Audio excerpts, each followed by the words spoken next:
こんにちは、ケイスケです。元気にしていますか？寒い日が続いていますが、僕は元気にやっています。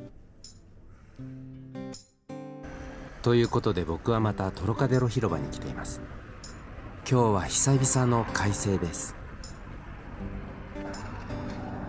フランスの配車サービスにはもともと公共交通機関とされるタクシーと VTC と呼ばれるプライベートサービスがあるんですが、この業界は Uber の参入で少し複雑な状況になっています。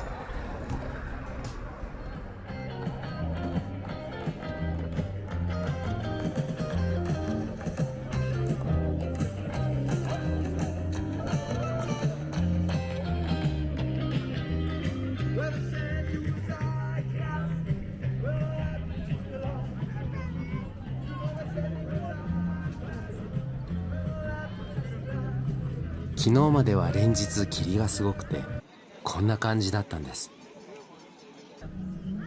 今気温は7度と高くはありませんが、日差しがとても暖かいので寒さが気になりません。今日も大勢の観光客で広場はいっぱいです。これからこの階段を降りてエッフェル塔の方に進んでいきます。今日はストリートパフォーマーにとってもいい天気なんでしょうね。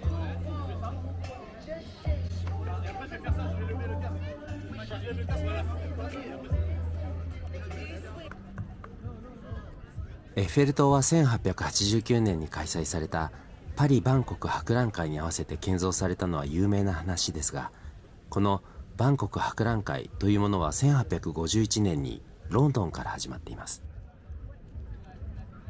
それで1900年までの約50年間に11回開催されているんですが、そのうちのなんと5回がパリ開催なんですね。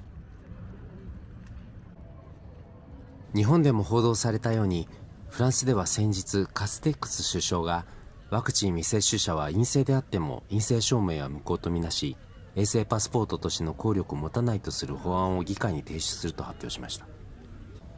僕たち日本人からしてみると、ワクチンの性質上、ワクチンを打ってもインフルエンザのように感染する人はするし、感染させることもあるので、ちょっと不思議な感じがします。フランスでもフランス政府は感染を予防したいのか、それとも強引にワクチンを打たせたいのかと、ちょっと物議を醸しています。どうなるんでしょうね。ここ綺麗になってる。エッフェル塔は1964年6月24日に歴史的建造物として登録されています。実は知らなかったんですけど、エッフェル塔は他のパリのモニュメントとともに1991年からユネスコ世界遺産にも登録されているんですね。今15時40分ですね。湿度は 73%。 この真っ赤なフェラーリ、30分で80ユーロだったかな。レンタルカーのフェラーリなんです。今日すごい人が出てますね、今日ね。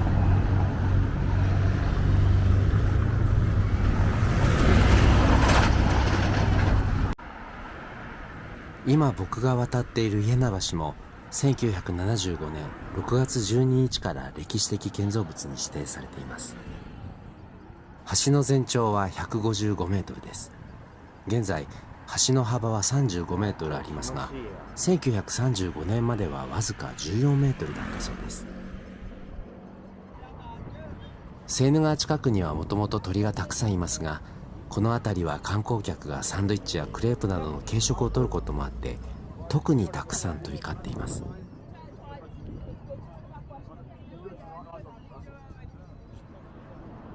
今日のこれくらいの天候であれば遊覧船も気持ちよさそうですよね。以前コメントでもいただいたんですけど、エッフェル塔のこの4本の足元の部分って結構がっしりしていますよね。それもそのはずで、この塔をがっしりと支えている4本の足のそれぞれの間隔は端から端まで約125メートルもあるんですね。このシャンドゥマース公園の周りには素敵なアパートが並んでいて、インスタの人気スポットが数カ所あります。約25ヘクタールの広さを持つパリで最も大きな緑地の一つです。もともとは軍隊の演習やパレードのために設けられた広い敷地だったようです。実は歩いている時にボールペンとバインダーを持った女性数人が旅行者たちに英語話しますかと聞いて近寄っているところを何度か目撃しました。皆さんはもし声をかけられても必ず無視をして相手にしないようにしてくださいね。というのも彼女たちはツーリストを狙って話しかけてきて、最終的にはお金を払えと言ってくるんです。一時は見かけなくなったんですが、旅行者が戻ってきたのでどうもまたこの界隈に出てきたようなんです。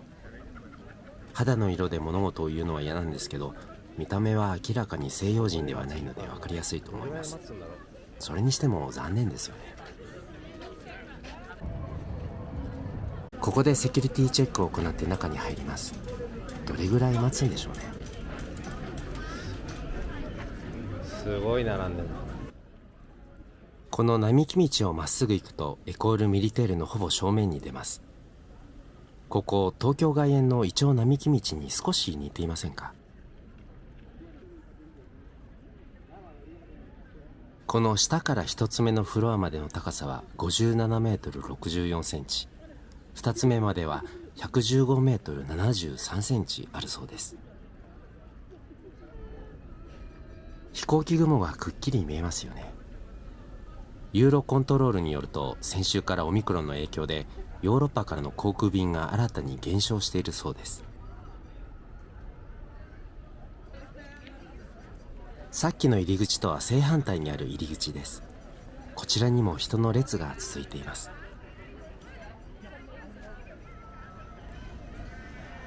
ということで結局エッフェル塔の周りを一周してしまいました。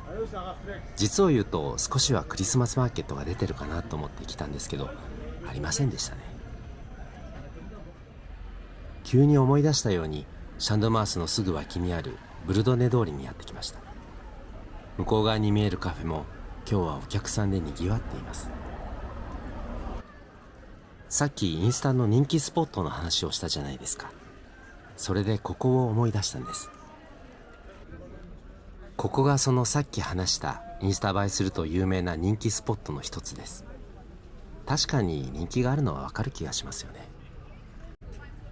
これだけでも結構多く見えますけど、さっきはもっと人で埋まっていたんです。ただこれだけ訪問者が多いと、この通りの両脇の住人は人通りが多くて嫌かもしれないななんて余計な心配しちゃいますよね。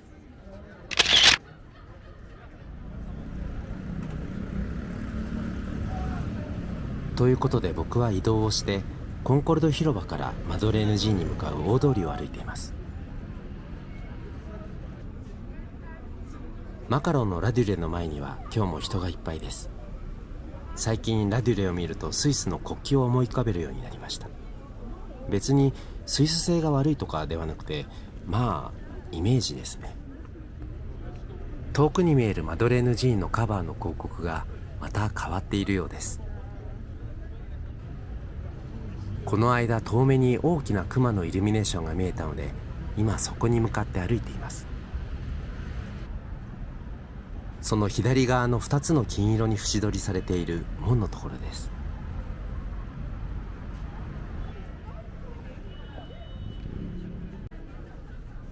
とても雰囲気がいいところで、人々が吸い込まれるように入っていくのですぐわかると思います。両脇にはシャネルやディオールなどの高級ブティックが並んでいます。遠くから見えたクマのイルミネーション、これだったんですね。そういえばクリスマスシーズンはここもインスタの人気スポットです。しかしこれだけ人が多いとインスタの写真を撮るのも大変ですよね。せっかくなのでもうちょっと先まで行きますね。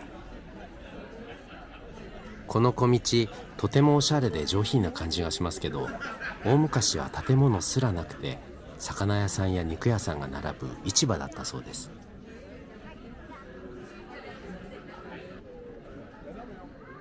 18世紀末の1760年から1785年にかけて建物や家屋が建てられるようになったそうなんですよね。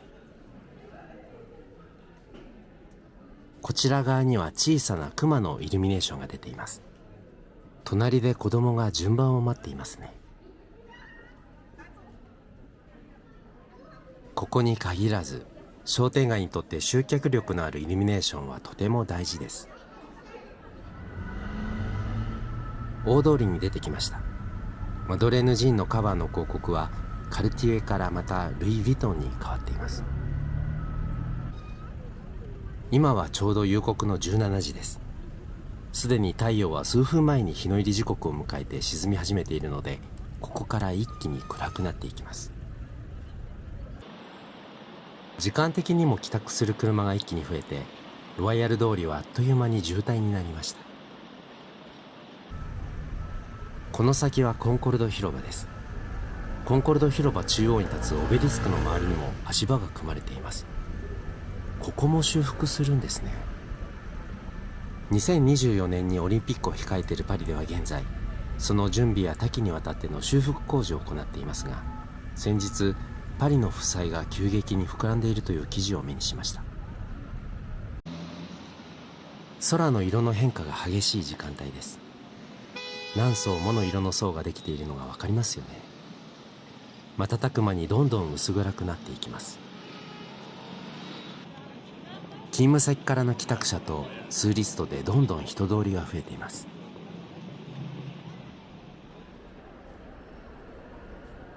ということで、さっきの熊のイルミネーションでまた別の熊を思い出したので、シャトレに来てみました。なんか素朴な疑問なんですけれど、世界的に可愛い系の動物のキャラクターって熊とウサギがダントツに多いのはなんでなんでしょうね。この巨大なクリスマスツリーは高さが22メートルもあるそうです。この真下にはシャトレ・レアールという駅があって、郊外線 RER の A 線、B 線、D 線、それからメトロの1、4、7、11、14号線と連絡しています。運営会社によるとヨーロッパ最大の地下駅だそうです。気づいたかもしれませんけど、サンタを見た赤ちゃんがかなり嫌がって泣いていますよね。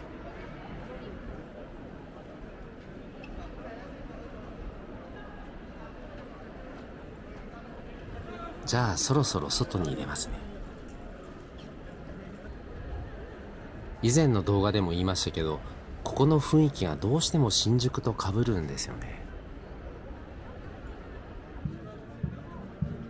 ということで外に出てきました。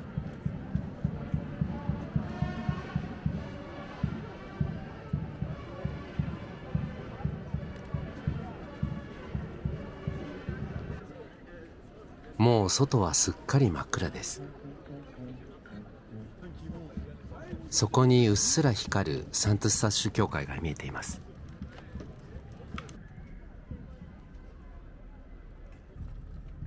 手がどうにも冷たいので立ち止まって手袋をしました。今気温は3度まで下がっています。さすがに日が沈むと寒くなりますよね。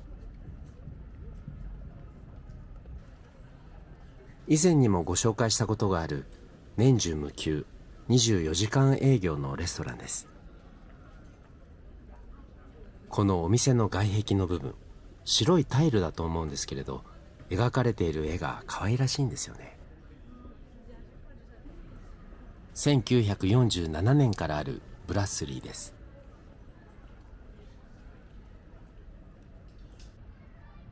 現在は現代美術館になっている旧商品取引所の真裏までやってきました。ということで、こちらがその正面です。正面入り口の真ん中に以前にはなかった銀色の像があったんですけど、僕は最初ストリートパフォーマーが全身を銀色に塗って立っているのかと思ったんですよね。僕はアートの専門家でも何でもないんですけど、これを見ると銅像の色もとても重要な要素の一つなんだなって思います。今晩は丸くて大きな月が出ています。この近くにある行列のできていた本屋さんです。この本屋さん、ガストロノミー、パティスリー、ワインと食に特化した専門の書店なんです。フランスでは2022年4月10日に行われる次期大統領選の第1回投票に向けて複数の人物がスタート台に立っています。この男性、大統領選への出馬を表明し話題になっているエリック・ゼムールさんです。ちなみに現職のマクロンさんは大方出馬するだろうとは見られていますが、2期目の出馬についてはまだ明言を避けています。コロナで依然混沌としている世界ですが、どの候補者が大統領になっても誰もが笑顔で過ごせる平和な社会であってほしいなと思います。ということで、明日もいい日になるといいですよね。それではまた。